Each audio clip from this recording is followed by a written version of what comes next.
want you all to try to imagine something. I want you to imagine that someone you love gets their dream job, being the first human being to ever visit a planet outside of our solar system. This is something they've wanted their entire life, and they are ecstatic that they finally get to do it. Now, because of the nature of this job, you never get to see them again. They're gone forever.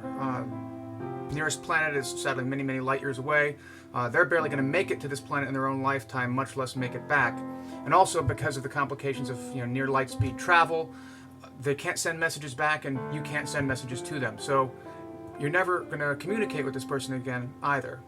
Now, I want you to try to imagine it seriously and ask yourself, how do I feel after hearing this news?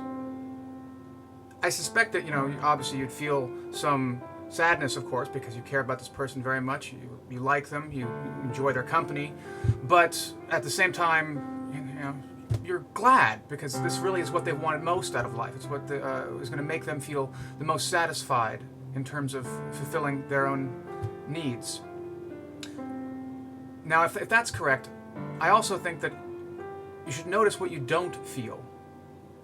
You don't feel grief. Sadness, yes, but not grief. It's a distinct emotion, a different emotion. And if you doubt that, try to imagine what would happen if they launch on Monday and they're gone for a day, and on Tuesday you find out that their ship exploded in space and they're dead. Do your emotions change upon hearing that news? I think they do. And how can you explain that if all you were concerned about was yourself and your own feelings? Because your situation with respect to them hasn't changed. You weren't going to see them again before. You're not going to see them again now. So if it really was just about what you miss in your life, then your feelings shouldn't change.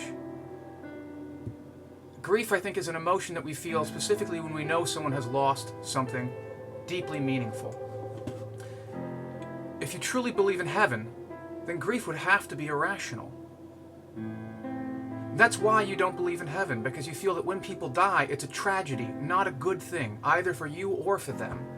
And the better a person is, the greater the tragedy it is when they die, which is completely counterintuitive if you think that there is a heaven, since better people have an even greater chance of getting in there.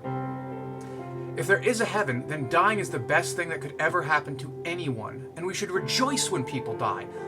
But we don't, because we know in our heart of hearts that this life is the only one we get. This is why any religion that has among its tenets a belief in a paradisical afterlife must, by necessity, be what Christopher Hitchens calls a death cult. If you sincerely believe that paradise awaits us when we shuffle loose this mortal coil, then you must by necessity think death is a good thing, and by contrast, life is not. Life is to be tolerated at best, or as Jesus explicitly says in Luke 14:26, hated. That's not my word, that's Jesus's.